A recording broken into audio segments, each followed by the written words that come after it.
This is a Yahoo Finance Rockin' Retail Special. Consumers are flush with cash thanks to a tight job market and trillions in stimulus dollars. The upcoming holiday shopping season will test what consumers are willing to spend their money on.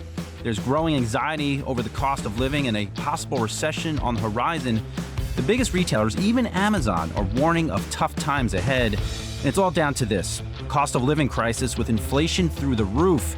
It's hitting mortgages, credit cards, cars, gas prices, and of course, grocery bills. The housing boom is now a bust in many parts of the country. Add in a bad year for stocks and the latest crypto crash, and it's no wonder consumer confidence is plunging. Retailers know all this, which is why they started holiday deals even earlier this year. Their number one goal: getting you to part with your money.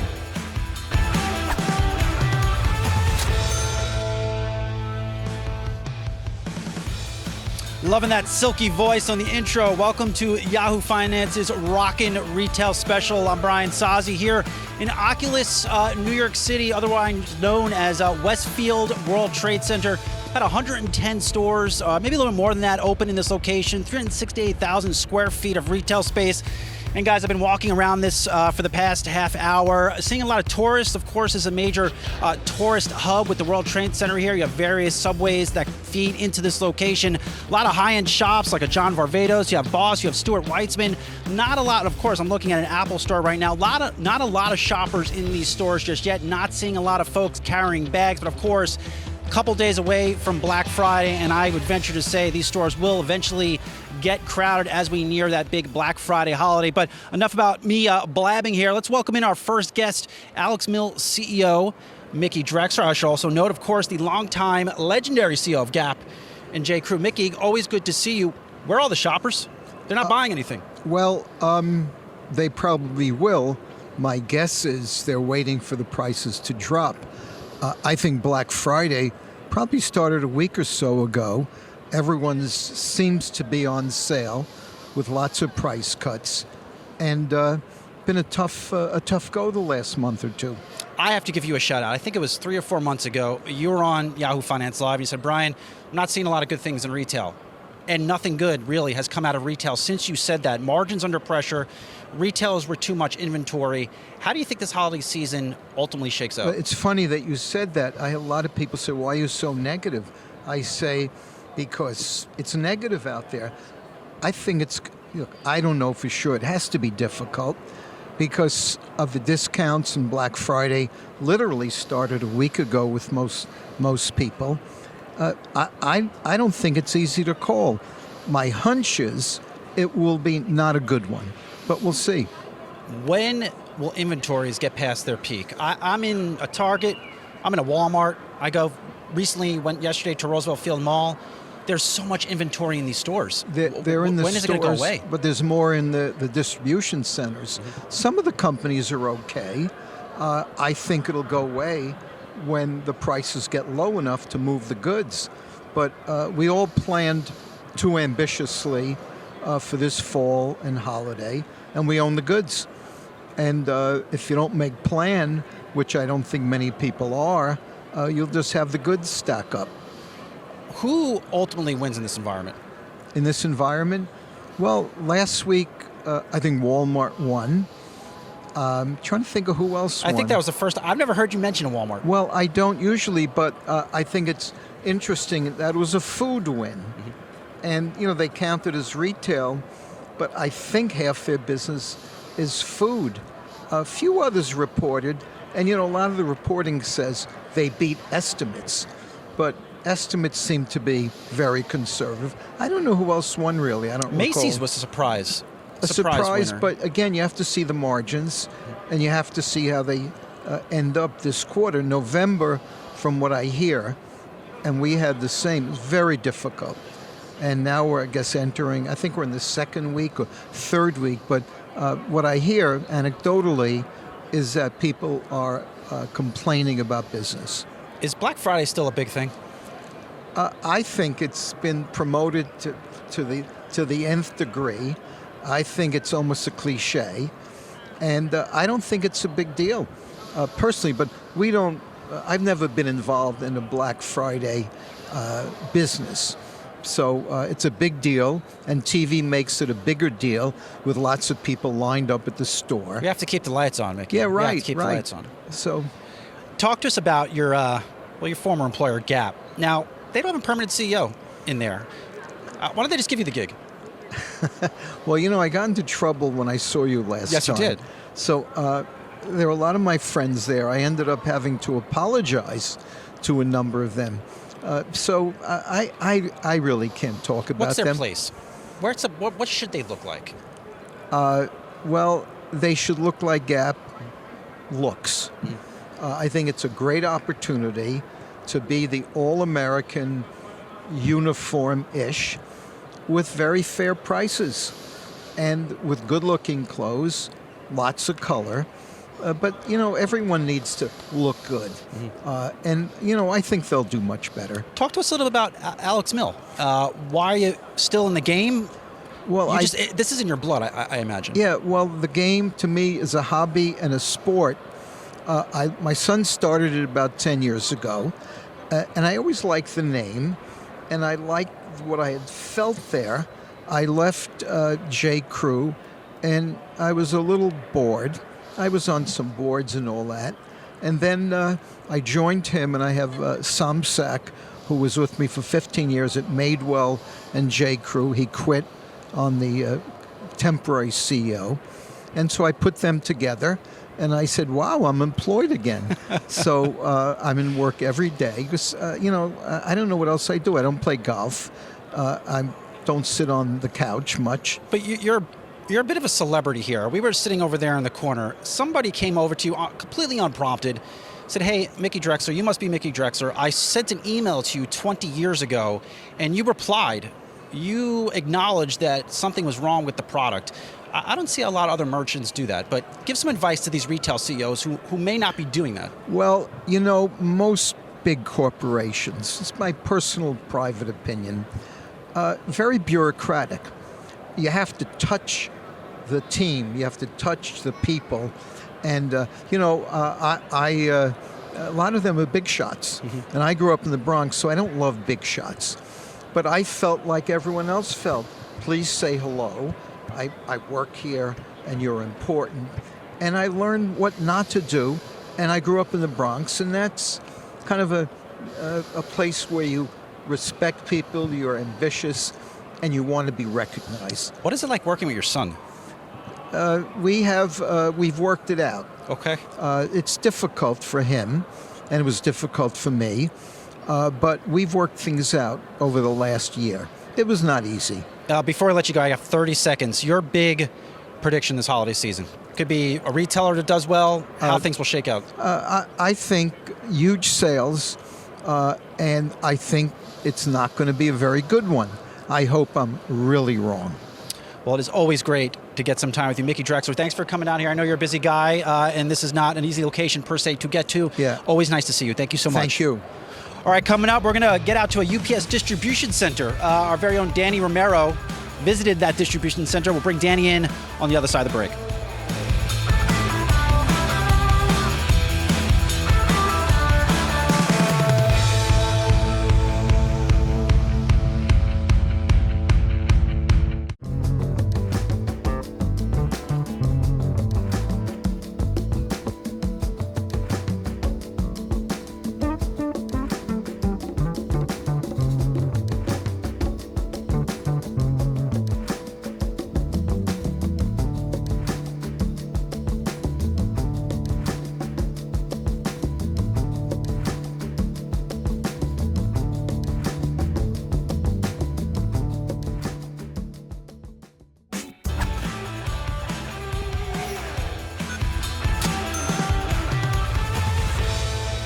Welcome back to Yahoo Finance's Rockin' Retail Special at the Oculus in New York City. Joining me now is our very own Danny Romero, who got to hang out in a distribution center for UBS in Manhattan ahead of the holidays. Sounds pretty cool. Yeah, so 'tis the season for holiday shopping, but guess what? It's also the season for holiday shipping. So I got an inside look at one of the UPS centers here in Manhattan on how they're tackling this holiday season. Take a look. As customers click, companies like UPS ship. It starts with the planning of the job prior to the actual unload, where the data that comes in from the shipping labels is sorted. The planners are then able to determine which vehicles will get which packages, and that sets up for the label application processes throughout the facility and allows for the package to flow through the facility in the right manner. When you compare volume from last year to this year, what does that look like? At this point, we're seeing a slight decrease, and we said that that may happen due to the fact that there's not an inventory shortage of goods in the market.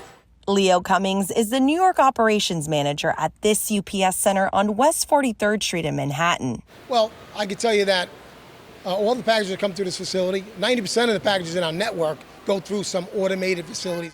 Here's how automation works at this location. Packages pass through machines like this that scans each parcel and spits out another label, giving workers a clear indication to where that package is going. Well, automation here allows us to de-skill certain handling opportunities for us. It allows us to make sure we're aware of where packages need to go in their final destination. It's a great tool for the entire building to use so we can identify where packages truly belong and get to the customer. Ultimately, we want to get to the point where the package is going to the right vehicle so they can get to the right customer. Cummings says this has not reduced their number of workers inside the facility. Automation allows you to take out the variables. This facility processes more than 200,000 packages a day during this holiday season. At this site, they've already started to ramp up. From the plan aspect, are we able to handle extra volume? Are we able to adjust when we have less volume? So we're ready for peak season. Cummings says they will continue to hire more people. There's a great opportunity for people. Last year alone, over 35,000 seasonal employees became permanent employees at UPS.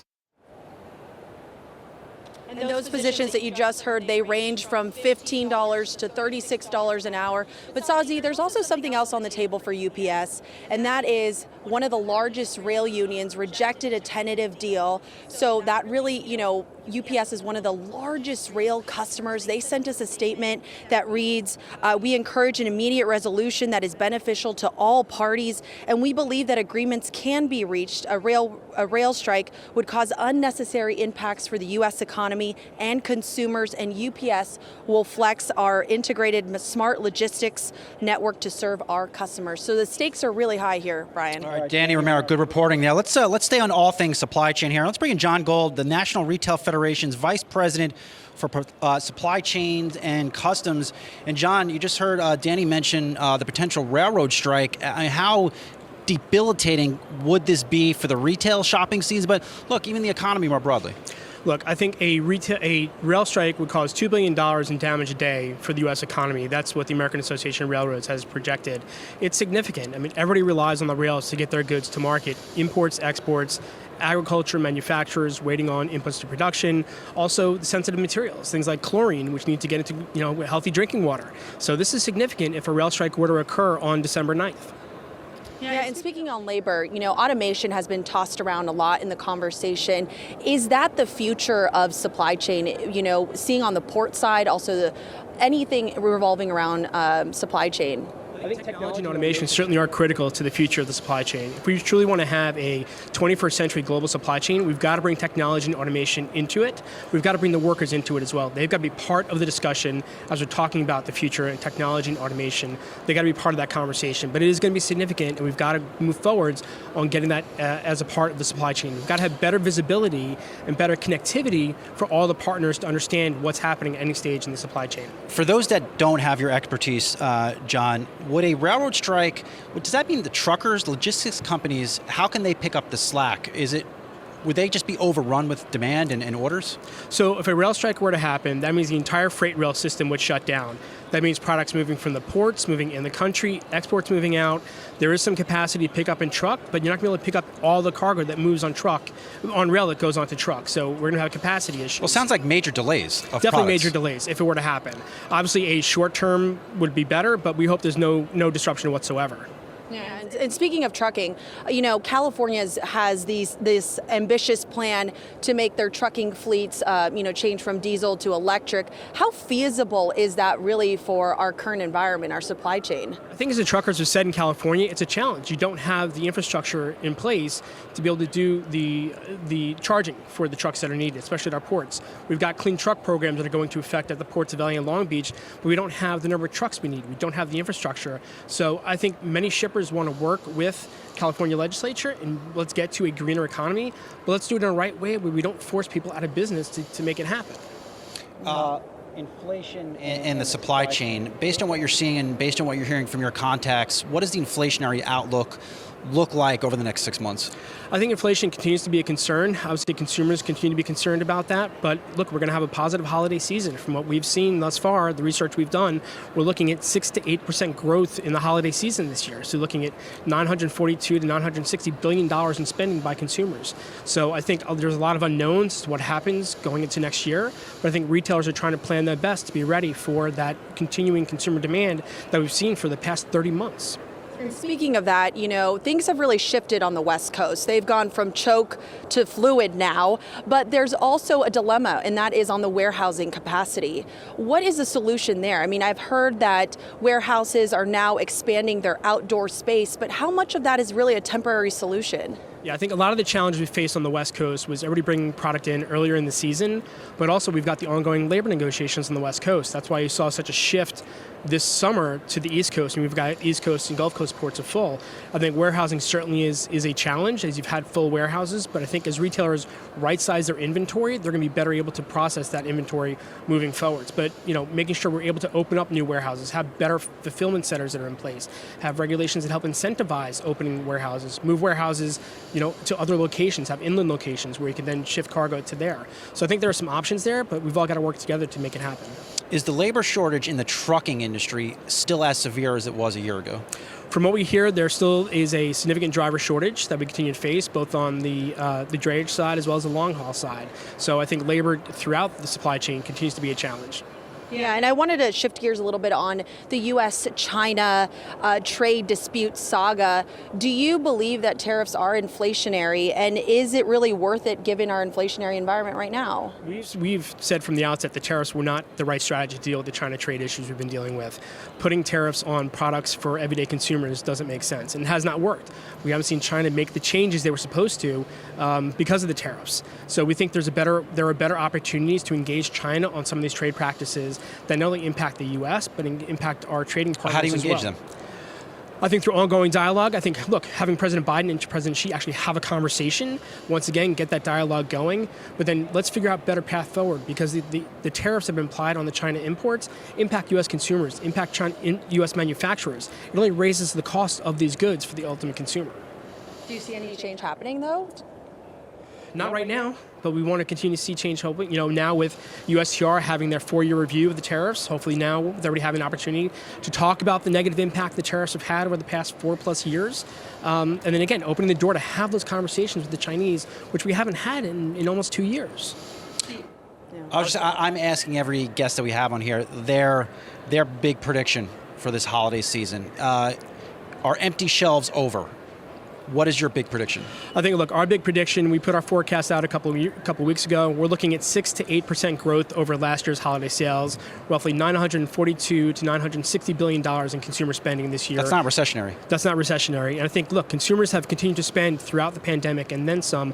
We've seen 30+ months of month-on-month growth in the retail sector. Consumers want to go out and continue to spend and celebrate the holidays where they haven't been able to do in the past. So again, we're looking for another positive holiday season. We're looking at 166 million consumers ready to engage in this 5-day holiday weekend we're going to have coming up, either in-store or online. So consumers ready to get out there and shop. I'm ready to engage, my man. I'm going to go out there and buy myself something. I don't know what it is, but you know what? I'm going to find it. John Gold, National Retail Federation's Vice President for Supply Chain and Customs. Good to see you. And Danny Romero, really good reporting on UPS. Good to see you. Appreciate it. All right, straight ahead, we're going to look at some worst and best retail performers. Or Jared Blickery's at the Wi-Fi Interactive, that big board back at HQ. We'll be right back.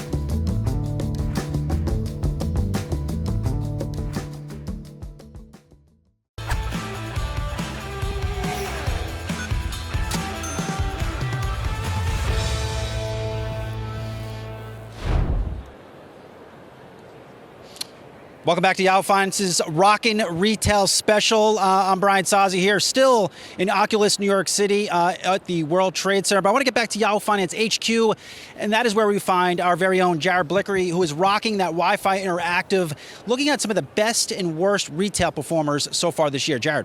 Yeah, let me tell you, Brian, let's break this down by sector first. And this is a year-to-date look at the 11 S&P 500 sectors.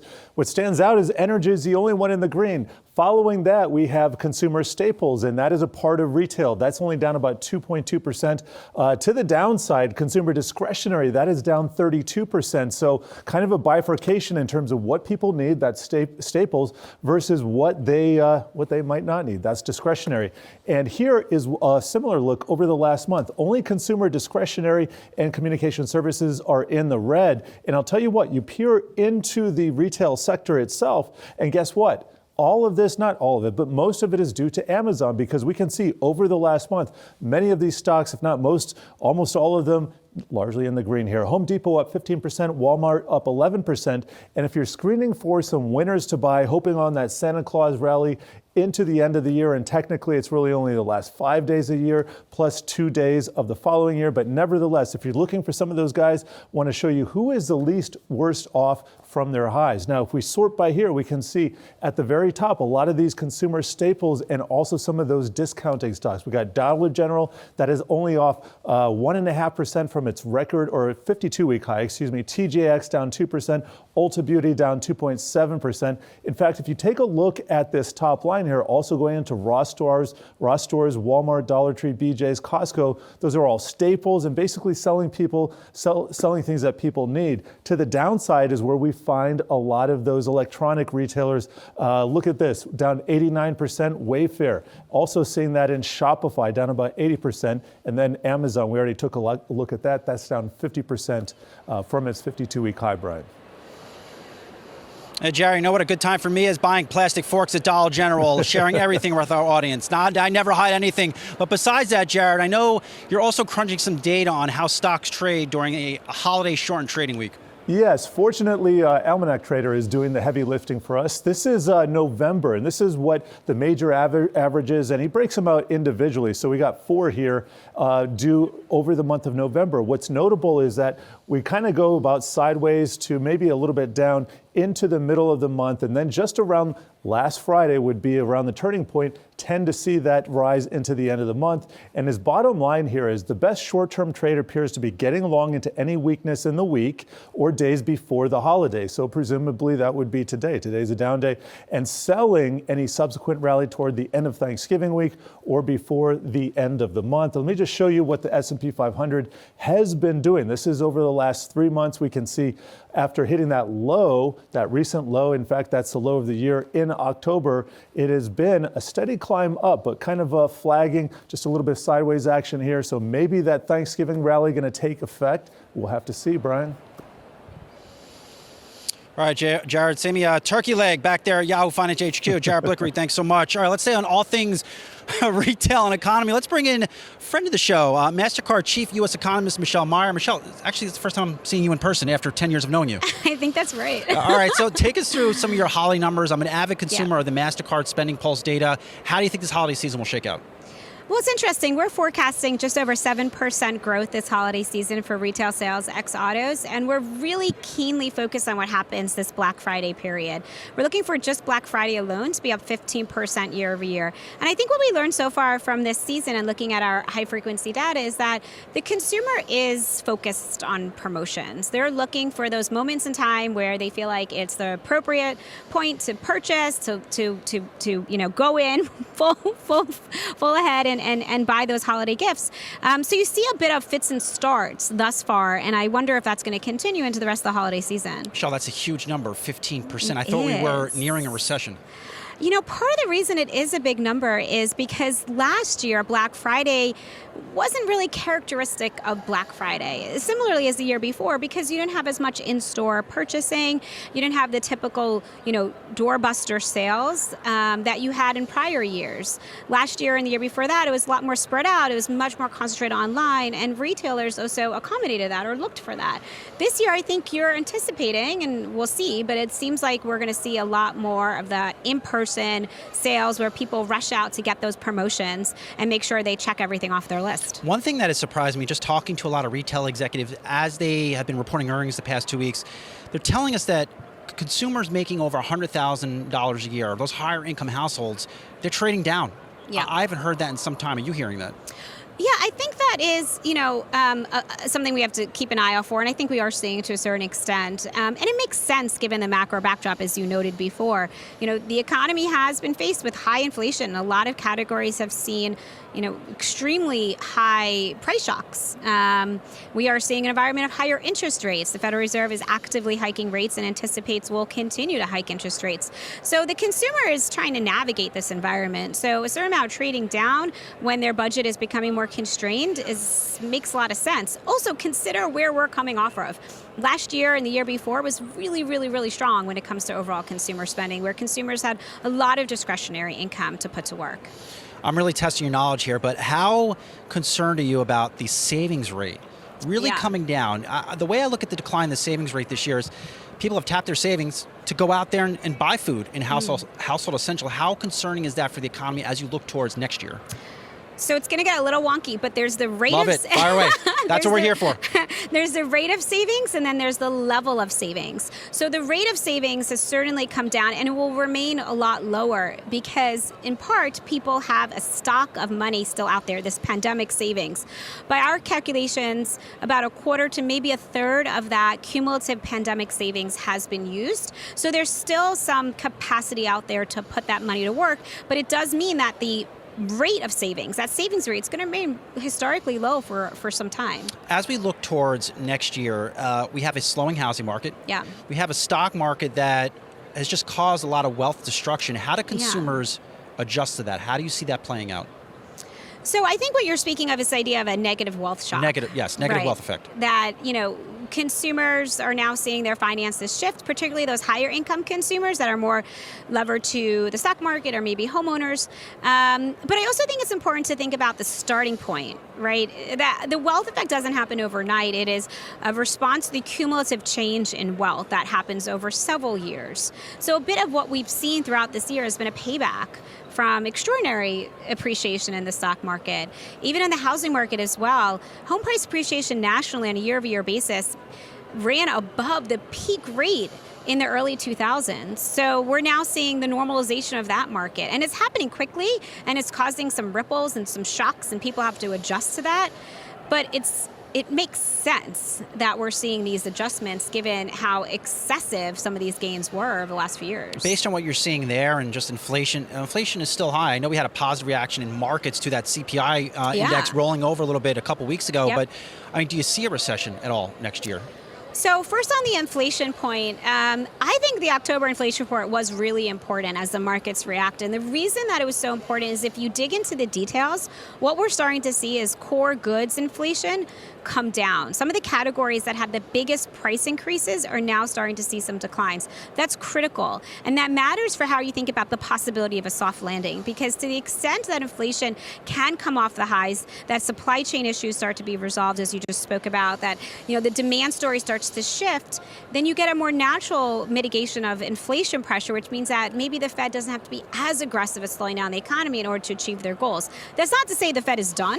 Clearly, the Fed still has more to go in terms of interest rate hikes, but it's really the path forward for inflation and the success in terms of getting to price stability that will dictate whether or not we'll end up seeing that downturn or not. When does the economy feel the effect of these Fed rate hikes? I guess the old rule of thumb was 6 months down. What does that effect even look like? Those long and variable lags in monetary policy. Please, my CFA textbook. Oh, no. Oh, God, I can't bring it out of you. No. So, Chair Powell actually talked about that in the last press conference, that they are quite aware of the lags. They're studying them. They don't know exactly what those lags look like. And it's possible that the lags are a lot shorter now because of so much forward guidance that goes into monetary policy.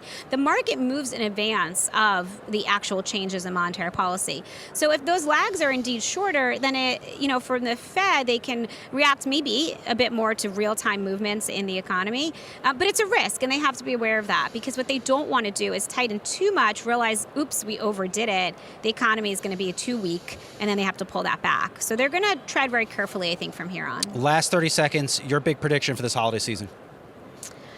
I think experiences are still going to be key, still be a priority in terms of gifting in experiences, spending on experiences, travel, restaurants, recreation, theater. People still want to go out and live and enjoy themselves, and they have to buy good clothes to do that. Yes, they do. Well, it's good to see you in person. You Mastercard too. Chief U.S. Economist Michelle Meyer. Have a happy Thanksgiving. Thanks You for as doing this. well. Appreciate Thank it. you. All right, still to come, our very own tech editor, Dan Halley. He's been here for about 2 hours, sitting on the floor over there, working on his top tech deals. He will be on with us next.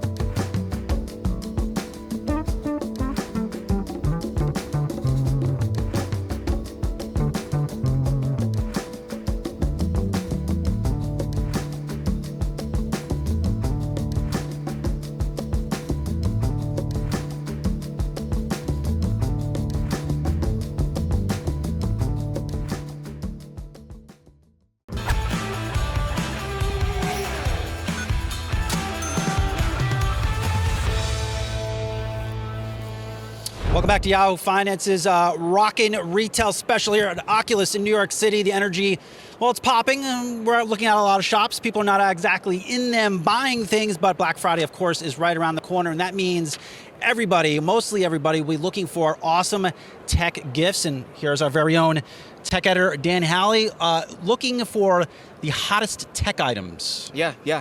So every holiday season comes around, everybody wants to get their hands on some kind of tech for the people in their lives or just for themselves. That's kind of what I like to do.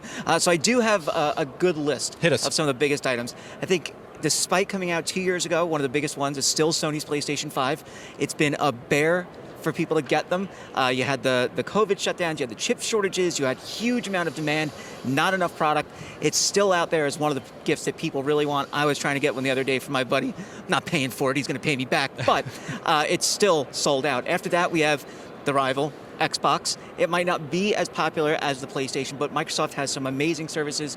They have Game Pass, which lets you get up to 300 games that you can just play on your Xbox without having to buy them, part of a subscription. And you have cloud gaming, so if you're on the go and on your phone, you can play those PC games or Xbox games on your device. There's a number that are outside of the gaming space, though. One of the more obscure ones, though, I want to hit real quick is the Valve Steam Deck. Think of a Nintendo Switch. Don't even know what that is. Yeah, you're not supposed to say that, but I've never heard of it, Dan. I love it. The Steam Deck. Oh, it's awesome. It's basically a Nintendo Switch that lets you play PC games. Okay. It's $3.99, a little on the pricier side. It's a little chunky too, but it's really, really cool if you're a big PC gamer. Outside of gaming, though, there's the kind of the murderer's row, right? We have the iPhone 14 Pro. I might have one in my hand right now. Very, very important too.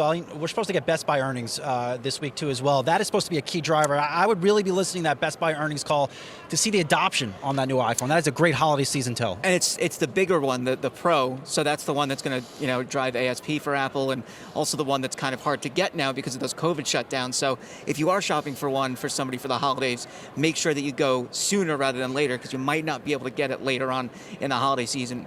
Apple also has the Apple Watch. There's the SE and the Series 8. Don't go for the Ultra. It's $800, and unless you're climbing Everest or something. It's nothing for a man of your stature. I mean, no. That's $1 million or bust. That's what I like to spend. Give me a couple of rollies. So I would say for most people, go with the SE. That one's going to run you a little bit less than the Series 8. We're talking about around $249. The Series 8 is $399. I have the Series 8 on because I'm bougie, and that's what I like to go for. There's also the AirPods Pro. They got the new AirPods, the second generation AirPods Pro. Great noise cancellation, great transparency mode, kind of increases the ambient noise around you. So if you go for a run at night and you're, kind of creeped out, you can hear what's going on around you more. And then outside of Apple, we have Google, actually. Do you care about Google this year? I do. We care about Google products. I'm throwing out the Pixel 7. Great smartphone, relatively inexpensive. Google throws all that Google AI magic in there, improves the camera capabilities. You have photo editing, you have True Tone, so it's a great smartphone. It's also just straight up Android, so there's not a whole bunch of other stuff thrown on top of it. And then, believe it or not, they also have a great smartwatch too called the Pixel Watch. That thing is beautiful. It's the first Android smartwatch Did they get the battery right yet? I have a Google OS operating watch for golf. I have a golf watch. the battery dies. It doesn't even make it around, Dan. It's going to go. I'll give you about a day, maybe a day and a half. It's horrible. If you turn the always-on display off, the Apple Watch will last you a little bit longer with the always-on display on. And then outside of those gifts, there's an Echo Dot, right? There's the new Echo Dot, Amazon, Alexa. It's got the clock built in. It's not bad. Outside of all these items, and just because you're on staff, you're still getting this question, your biggest prediction from the tech space this holiday season? This holiday season, it's hard. I think we were talking about the iPhone. We're talking about how it's going to be difficult for people to get their hands on it. Apple really needs the iPhone to do well this holiday season. The holiday season is when so many people go out and buy their devices. I think it might be a little bit of a disappointment just because, we're talking about these lockdowns. They lasted longer in that factory that really produces the Pro and the Pro Max. That's where they get the bulk of their iPhone money. That's also the one that people want the most. It has that new dynamic island. It has the better camera. It has the better display. So I think it might be a little disappointing there. I also want to throw out gaming might do a little bit better than we're expecting, but it could still, it's not going to push the year over year to new limits or anything. Well, we've seen a pullback in mobile gaming. We have. That's all advertising. And that's part of the reason why gaming suffered so far this year. They're not getting the mobile ads. And, you look at an Activision Blizzard, their mobile side, all about ads. I mean, anybody that's in the gaming space and in the advertising space is, dealing with that kind of pullback. But, if you can still get a PlayStation 5, I'm rooting for Well, you. I'll let you do your thing. Across the way is that big, bright Apple store. Seeing some shoppers in there. Dan Halley, tech editor for Yahoo Finance. Always good to see you, my man. Appreciate it. You too.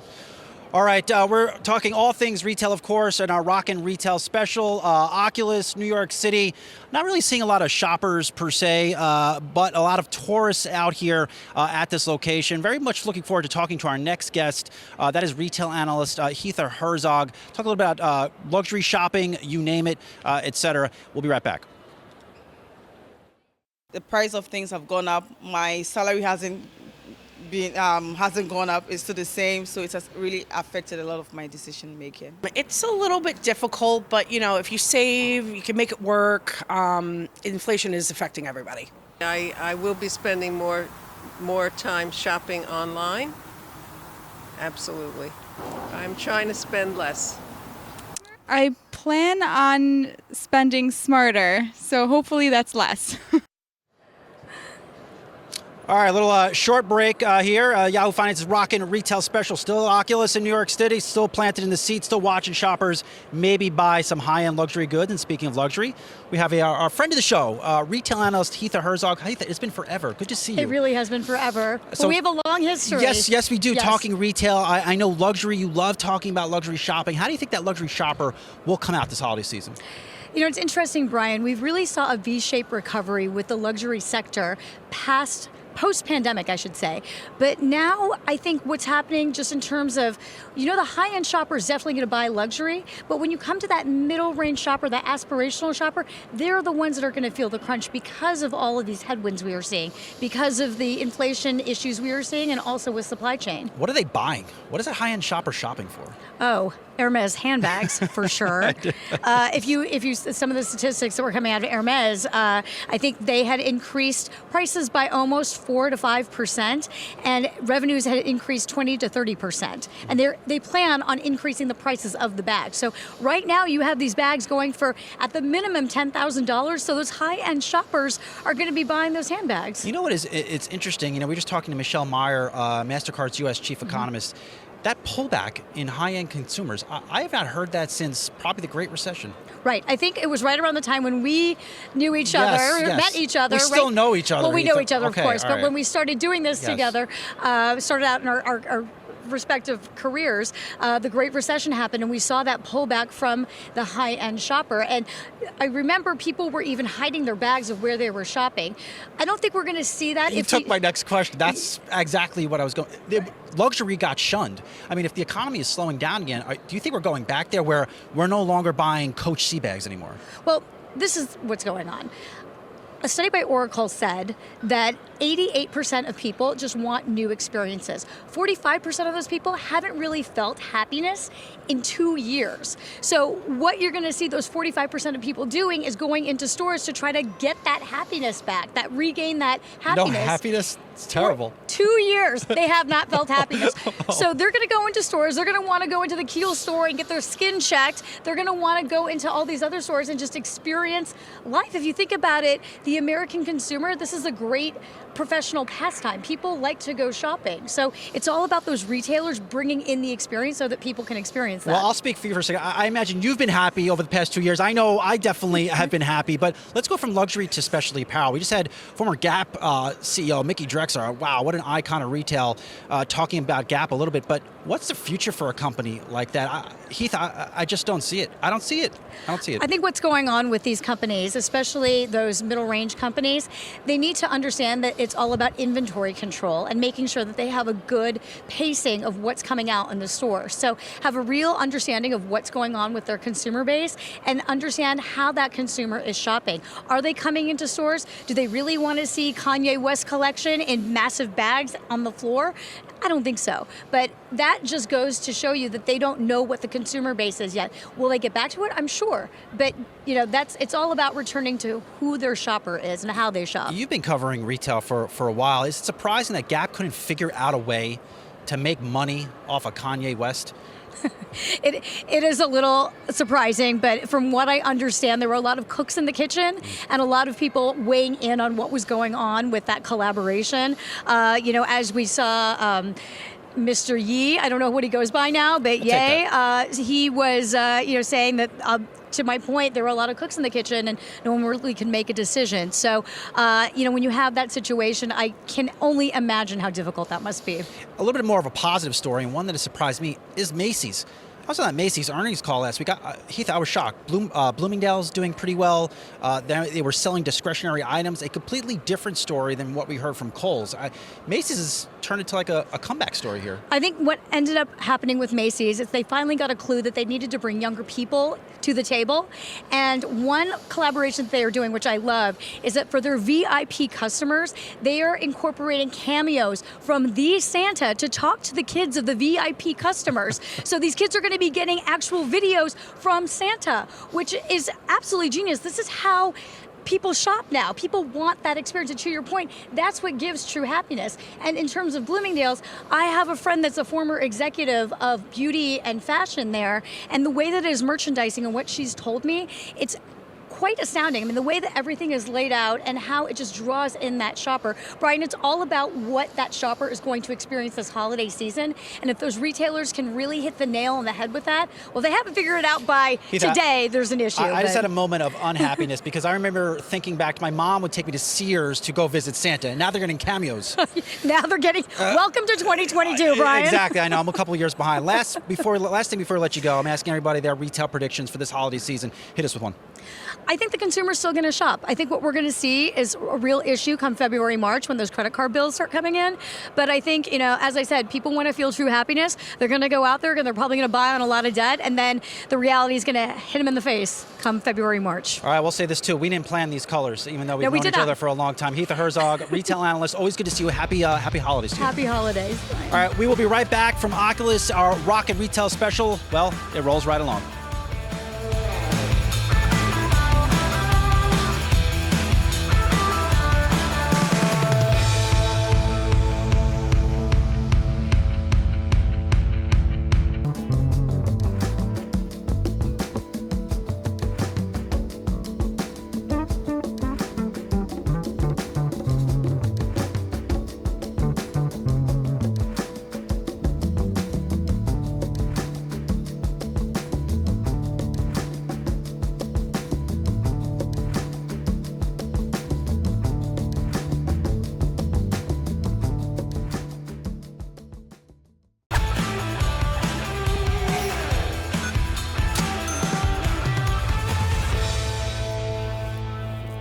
Welcome back to Yahoo Finance's Rockin' Retail Special from Oculus in New York City. And who doesn't love some good face cream? I use it every single day because, look at this face. I'm really 20 years old, all because of the face cream. So let's stay on this in personal care products.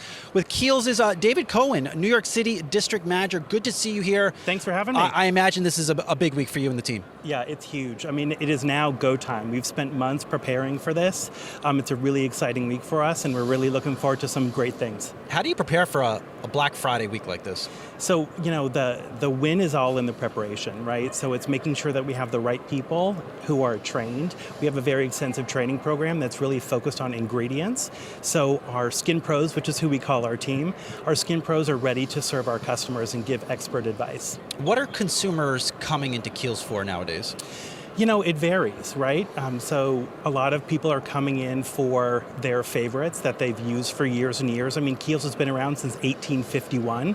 We started here in New York City in the East Village, right on the corner of 13th and 3rd. So we have a large heritage customer who comes in looking for their old favorites, the ultra facial moisturizer, the ultra facial creams, and then also we have some newer clients who are looking for something that lifts, tones, firms, and we have a little something for everybody. Kiehl's. Are you trying to send me a message, David? I'm trying to sell you something. Oh, you're trying to sell me something. Okay, Yes. I think I'm still looking pretty young, but maybe I'm not. So who is the customer demographic? Is it, the 40-year-old male now starting to navigate into your stores a little bit? It really varies. I mean, Kiehl's is about skincare for all, plain and simple, and we see everybody. We see, older folks, younger folks, folks of different genders, really looking for great skincare advice from our skincare pros, and we're happy to take care of that. How has the selling process changed? You mentioned there's a lot of training that is going on right now. Yeah. Customer traffic to all stores, it's sparse because everybody's shopping online. How have you had to retrain the workforce? We really focus on delighting our customers, plain and simple, and really making the most of every interaction. And really what separates us is our skin pro. Is that person who's giving amazing advice and creating a one-to-one experience where, they want to come back, right? And they want to shop with us. Are the products, how is inflation impacting the business? Have you had to take up prices at all? Since I've been with Kiehl's, I've not seen a price increase. All right, so you are a friend to the consumer. So take us through some of these products. Yeah. What do you have there? What do you got? Amazing. So first, this is our Ultra Facial Barrier Cream, which we just launched. It actually launches on December 1st, and it's available actually right now in stores. So what is this supposed to do? It is immediately supposed to soothe and repair your skin. So it starts off like a balm, so you'll feel it kind of thick instantly. And then it goes down into a nice cream. So it's for your face, it's for your hands, or for your knees. Is this anti-aging? So the properties of it are about soothing and repairing, so it doesn't really have a lot of anti-aging properties in it. However, because it hydrates the skin and provides a nice skin barrier. It's tingling a little bit. And it's nice and warm, right? I like it. So because it prevents moisture from leaving, it also helps to keep you young looking, yeah. What do you think some of the top sellers would be? Do you sell like baskets? Is that still a thing in personal care? Oh, we don't actually sell baskets per se. We have a lot of great gift sets that deal with or that speak to hydration, that speak to, gift giving for teachers and your neighbors and all varying price points that are really focused on ingredients that are efficacious and also really do something, right? So whether there's an anti-aging set or there's a hydration set, there's a little something for everybody. I just wiped off 10 years by putting that on my forehead. I agree. Congratulations. I appreciate you. Looking good. I appreciate you. So before we let you go, what is your Black Friday like? You're closed on Thanksgiving, right? We are closed on Thanksgiving. So you open up again on Black Friday. Take Yep. us through that day. How crazy is it? Considering we are in this world where people are buying stuff online. Yeah. So, while I can't predict what's going to happen on Black Friday, I wish I had a crystal ball that I could do that. What I do know is that we are really excited about our trends right now that we're seeing since last weekend, and looking forward to that, continuing through Black Friday. And what we're focused on right now is just making sure that our teams are ready, that they're trained, that we have the right amount of product.